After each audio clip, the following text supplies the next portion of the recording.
Mahwera says, Sanbonani, I hope you are doing well.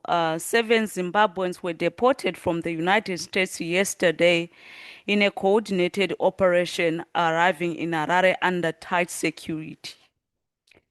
The deportation involved seven individuals of Zimbabwean origin sent home on a chartered flight along other nationalities.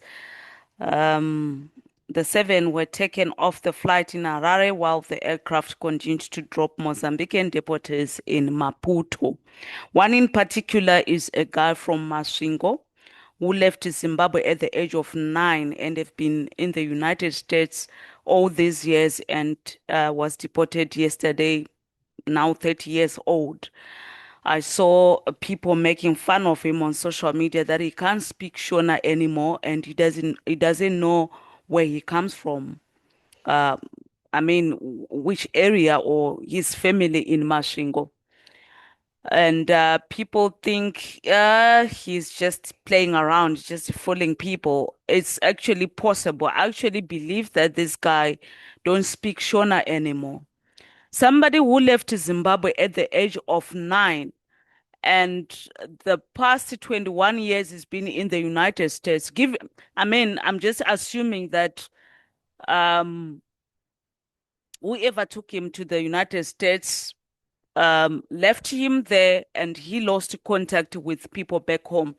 21 years ago, um, most Zimbabweans didn't have smartphones or on social media. Most of them were not on social media to where you can just Google someone or check on Facebook and locate your family like now.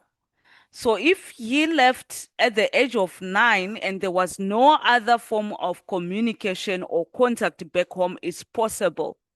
You can be in some parts or most parts of the United States where you don't bump into a Zimbabwean or somebody who speaks Shona. It's very possible. It's very possible to go a whole year without bumping into a Shona speaking person. So imagine somebody who is at that age, let's just say between 9 years to 15 years. You don't meet somebody from home, the communication is cut. Whoever you are living with might not be speaking the same language. In in South Africa, right now, there are so many Zimbabwean kids who can speak Shona or who just speak some of it, but and they can't write it. At school, they learn local languages. So it's not possible for them to speak fluent Shona. So this is the challenge for many parents who are bringing their children back home to Zim from diaspora after so many years, especially people who left when they were very young or were born in diaspora. It is a huge challenge, and integrating them back into the Zimbabwean society is not just an issue of language, but also an issue of culture fit. People back home are not as nice when it comes to people who's been deported or returning home because of some financial situation. If you are coming back like that, make sure that you have your money and you can just settle in. Going to look for families to take care of you or to take you back in. Yes, they will because you are their family member, you are their blood, they don't have any choice. But man, you're gonna go through a lot. For children returning from outside Zim, parents, please make sure that you send these kids to schools where they can speak English. If it is any school in deep rural areas where they can't speak English every day and they don't understand Shona, they're gonna be bullied, not just by other students, but teachers too. They can be nasty. They will ask you very uncomfortable questions, can make any type of comments. It will kill their confidence. You'll be given names like that one who just speak English only. It will be too much, especially that guy from Masvingo who can speak Shona, who left Zim when he was 9. Well, I listened to the clips on social media, man. He has got that American accent. And imagine being in Masvingo with relatives you don't have money, assuming that he doesn't have, because the news said they just came with whatever clothes they were deported in and they don't have any luggage, they don't have any bags. He might need to reach out to his friends in the United States to assist him to start somewhere, start a business, because the language issue, uh, the accent issue, the culture fit is just going to be way too much. It can be draining. I do understand the government, they've got some programs, but it's always challenged because people who are based in Zim also need resources. So they'll be like, what's so special about them? They left the country. We've been here for some reason, being in Zim and never leaving the country give you some more rights more than someone who's been out of the country.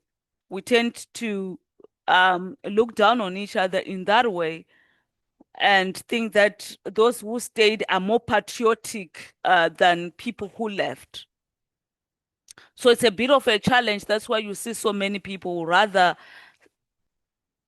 keep fighting in South Africa than returning home if they don't have any means to use on the ground. So as you are out there getting ready and being prepared to go back home, just make sure that you are saving a lot, man, so you don't have to go through that. I actually feel sorry for that guy that it might be very difficult for him, and hopefully that you will find his family and the family might be nice towards him and he can start somewhere. If you moved back to Zim and faced any type of challenge in terms of integration into the society, let us hear your story. How difficult was it?